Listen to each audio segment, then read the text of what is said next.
ஈரோடு கிழக்கு இடைத்தேர்தல் சூரம்பட்டி வாக்குச்சாவடிக்கு திமுக வேட்பாளர் சந்திரகுமார் வாக்கு செலுத்த உள்ளார். செய்தியாளர் ரவி இணைப்பில் இருக்கிறார்.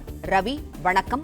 திமுக வேட்பாளர் சந்திரகுமார் வாக்கு செலுத்த உள்ளார், விவரங்களை சொல்லுங்க. வணக்கம்.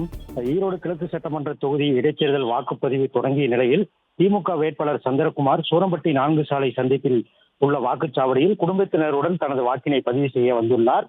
ஈரோட்டில் 2வது முறையாக நடைபெறும் ஈரோடு கிழக்கு சட்டமன்ற தொகுதி இடைத்தேர்தல் வாக்குப்பதிவானது காலை 7 மணிக்கு சரியாக தொடங்கி நடைபெற்று வருகிறது. ஈரோடு மாநகராட்சிக்கு உட்பட்ட 33 வார்டுகளில் இருக்கக்கூடிய 53 வாக்குப்பதிவு மையத்தில் இருக்கும் 237 வாக்குச்சாவடியில் 1,10,128 ஆண் வாக்காளர்களும் 1,17,381 பெண் வாக்காளர்களும் 37 மாற்று பாலித்தவர்களும் என 2,27,546 வாக்காளர்கள் தங்களது வாக்கினை பதிவு செய்ய இருக்கின்றனர்.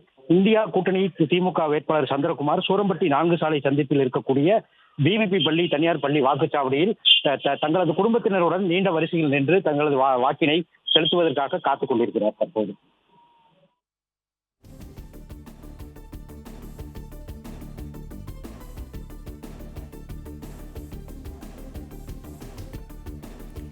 ஈரோடு கிழக்கு தொகுதியில் இடைத்தேர்தல் வாக்குப்பதிவு காலை 7 மணிக்கு தொடங்கியது.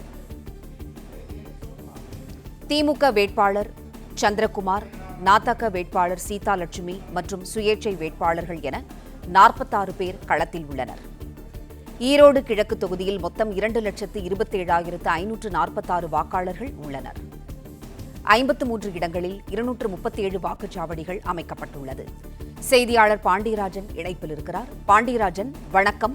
வெப் கேமரா மற்றும் கண்காணிப்பு கேமராக்கள் பொருத்தப்பட்டு வாக்குப்பதிவு கண்காணிக்கப்பட்டு வருகின்றது, விவரங்களை சொல்லுங்க.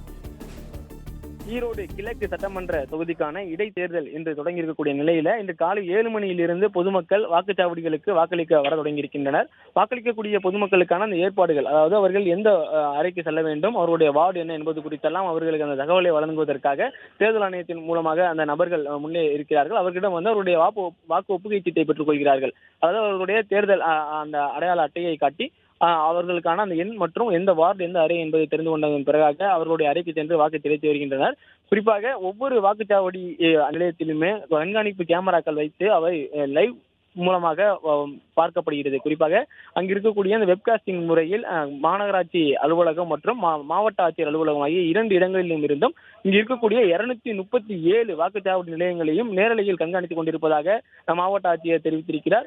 குறிப்பாக இந்த வெப்காஸ்டிங் முறை என்பது தேர்தல் ஆணையத்தினுடைய பரிந்துரை செய்யப்பட்ட ஒரு முறை. மேலும் சிசிடிவி முறைகள் மூலமாக இந்த வாக்குச்சாவடியினுடைய மையங்கள், அதாவது இந்த 300 மீட்டர் தூரம் உள்ளே வரக்கூடிய பகுதி, வெளியே செல்லக்கூடிய பகுதிகள் எல்லாம் சிசிடிவி கேமராக்களில் பதிவாகி இருக்கும். ஆனால் உள்ளே சென்று வாக்கு செலுத்தக்கூடிய அந்த பகுதிகள் அனைத்துமே வெப்காஸ்டிங் முறையிலே கண்காணிக்கப்படும். உள்ளே ஏதேனும் பிரச்சனை ஏற்படுகிறதா அல்லது அங்கு வாக்குப்பதிவு முறையாக நடைபெறுகிறதா என்பது குறித்தெல்லாம் நேரடியாக அவர்கள் ஆய்வு செய்து கொண்டே இருப்பார்கள். எங்கேனும் பிரச்சனை இருப்பதாக தெரிந்தால் உடனடியாக அங்கு பாதுகாப்பு பணியை மேம்படுத்துவது அல்லது அந்த விவிபேட் மற்றும் அந்த கண்ட்ரோல் யூனிட், இவிஎம் போன்ற அந்த மிஷின்களில் பாதிப்பு ஏற்பட்டால் அவற்றையும் உடனடியாக அவர் அங்கிருந்து தெரிந்து கொள்ள முடியும். நேரடியாக இங்க இருக்கக்கூடிய அதிகாரிகளை தொடர்பு கொண்டு அங்கு இருக்கக்கூடிய இந்த பிரச்சனைகளை சரி செய்வதற்கான பணிகளிலும் இருப்பதாகவும் அவர்கள் தெரிவித்திருக்கிறார்கள். இந்த ஒவ்வொரு வாக்குச்சாவடி மையங்களிலுமே ஆயுதம் ஏந்திய துணை ராணுவ படையினர் பாதுகாப்பு பணிகளில் ஈடுபட்டிருப்பதாகவும் தகவல் கிடைத்திருக்கிறது. ஏனென்றால் இந்த ஒவ்வொரு வாக்குச்சாவடி மையத்திலும் கூடுதலாக வாக்குச்சாவடி நிலையங்கள் இருக்கும். அந்த வாக்குச்சாவடி நிலையங்களிலும் ஒவ்வொரு நிலையத்திலுமே ஆயுதம் ஏந்திய துணை ராணுவ படையினர் பாதுகாப்பு பணியில் ஈடுபட்டிருக்கிறார்கள். அதே போல தமிழக போலீசார், அதாவது ஈரோட்டில் இருக்கக்கூடிய இந்த மாவட்ட காவல்துறையினரும் அங்கு பாதுகாப்பு பணியில் ஈடுபட்டிருக்கிறார்கள். ஒவ்வொரு வாக்குச்சாவடி மையத்தில் இருந்து 300 மீட்டர் தொலைவிலும் 2 பக்கங்களிலும் அவர்களுடைய அந்த பாதுகாப்பு பணிகளை மேற்கொண்டிருக்கிறார்கள். 300 மீட்டர் இடைவெளியில் வாகனங்கள் ஏதும் உள்ளே வராதவாறும் வாக்காளர்கள் மாற்றுத்திறனாளிகளாக முதியவர்களாக இருந்தால் அவர்களுக்கு மட்டும் அந்த அனுமதி வழங்கப்படுகிறது. அதன் பிறகு 300 மீட்டருக்கு முன்பாக அவருடைய வாகனங்களை செலுத்திவிட்டு தான் உள்ளே வர வேண்டும் என்கின்ற வகையில் அவர்களுக்கான அந்த கட்டுப்பாடுகள் விதிக்கப்பட்டிருக்கிறது. தற்போது வரைக்கும் ஈரோடு கிழக்கு சட்டமன்ற தொகுதிக்கு உட்பட்ட அனைத்து பகுதிகளிலுமே வாக்குப்பதிவுகள் என்பது தொடர்ச்சியாக நடைபெற்று வருவதாக தெரிவிக்கப்பட்டிருக்கிறது.